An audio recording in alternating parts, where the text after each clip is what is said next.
পয়লা December থেকে যারা যারা ভোডাফোন ইউজ করছেন, জিও ইউজ করছেন, এয়ারটেল ইউজ করছেন, বিএসএনএল ইউজ করছেন, তাদের জন্য চরম বিপত্তি আসতে চলেছে।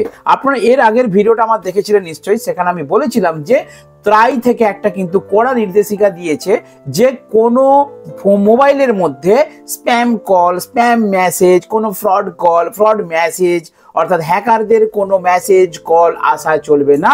এইগুলো টেলিকম সার্কেলকে কিন্তু আটকাতে হবে এবং ত্রাইয়ের সেই নির্দেশ অনুযায়ী ভোডাফোন, এয়ারটেল, জিও, বিএসএনএল এরা কিন্তু সময় মতো সেই কাজ করতে পারেনি। তাই তারা চেয়েছিল যে আরও কিছুদিন সময় দেওয়া হোক, আর সেই সময়সীমায় শেষ হতে চলেছে 30শে নভেম্বর, অর্থাৎ পয়লা ডিসেম্বর থেকে কিন্তু কার্যকরী হতে চলেছে নয়া নির্দেশিকা টেলিকম সার্কেলের। অর্থাৎ মোবাইলে আসা বন্ধ হচ্ছে ওটিপি এবং তার জন্য কি কি ভোগান্তি শুরু হবে এবং ট্রাইয়ের কি নির্দেশ ছিল এবং কি কি বন্ধ হতে চলেছে বিস্তারিত আজকের ভিডিওর মধ্যে তুলে ধরছি।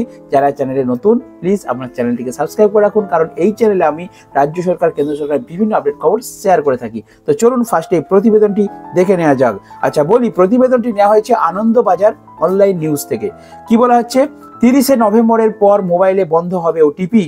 ট্রাইয়ের বেঁধে দেওয়া সময়সীমায় ভোগান্তির আশঙ্কা। স্প্যাম কল, ভুয়ো এসএমএস ঠেকাতে টেলিকম সংস্থাগুলির জন্য নতুন নির্দেশিকা জারি করেছে ট্রাই। এর ফলে সাময়িকভাবে ওটিপি পরিষেবা ব্যাহত হবে বলে মনে করা হচ্ছে। উল্লেখ্য, স্প্যাম কল এবং ভুয়ো এসএমএস বন্ধ করতে সেগুলিকে চিহ্নিতকরণের নয়া নিয়মাবলী চালু করেছে ট্রাই। কিন্তু অভিযোগ, ওই নির্দেশ মেনে ব্যবসা চালাচ্ছে না এয়ারটেল, ভোডাফোন, আইডিয়া, রিলায়েন্স, জিওর মতো টেলি পরিষেবা প্রদানকারী সংস্থা। ওই নিয়মাবলী চালু করার সময়সীমা এবছরের 1 ডিসেম্বর ধার্য করা আছে ট্রাই। নতুন নিয়মে টেলি অপারেটরদের প্রতারণা বন্ধ করতে ওটিপি সহ যাবতীয় এসএমএস এর উৎস খুঁজে বার করতে হবে। উৎস শনাক্তকরণের পর ক্ষতিকর এসএমএস গুলিকে ব্লক করতে হবে তাদেরকে। কিন্তু পয়লা ডিসেম্বরের মধ্যে এই পদ্ধতি টেলি পরিষেবা সংস্থাগুলি আদৌ চালু করতে পারবে কিনা তা নিয়ে যথেষ্ট সন্দেহ রয়েছে। কিন্তু পয়লা ডিসেম্বর থেকে চালু করতে পারবে এই নিয়ে একটু কনফিউশন থাকছে। সেক্ষেত্রে ডেডলাইনের পর যাবতীয় এসএমএস ব্লক করতে পারে ট্রাই, ফলে তারা পাবেন না গ্রাহক। এতে ব্যাংকিং, ই কমার্স থেকে শুরু করে ইপিএফওর মতো গুরুত্বপূর্ণ ওয়েবসাইটে লগ ইন করতে সমস্যার মুখে পড়তে হবে তাদের। অর্থাৎ ট্রাই নিজে থেকেই বন্ধ করে দেবে এই মেসেজ দেওয়া। যদি ভালো করে বুঝুন ব্যাপারটা, Vodafone, idea, Airtel, Reliance, Jio এরা যদি নিজে থেকে এই শনাক্তকরণ, যেটা বলা হচ্ছে spam call, fraud SMS, spam SMS, এগুলোকে না বন্ধ করে পয়লা ডিসেম্বর থেকে ট্রাই নিজে থেকেই সমস্ত মেসেজ এসাই ফোনে বন্ধ করে দিয়ে বলছে। তার মানে ভাবুন যে ওটিপি যদি ফোনে না আসে তাহলে কি বিভ্রান্তি হতে চলেছে কাস্টমারদের, গ্রাহকদের। ট্রাই অবশ্য পর্যায়ক্রমে নতুন নির্দেশাবলী চালু করার সুযোগও দিয়েছে। 30শে নভেম্বর পর্যন্ত টেলি অপারেটরদের দৈনিক সতর্কতা জারি করতে বলা হয়েছে। 1 ডিসেম্বর থেকে অবাঞ্ছিত যাবতীয় মেসেজ ব্লক করবেন তারা।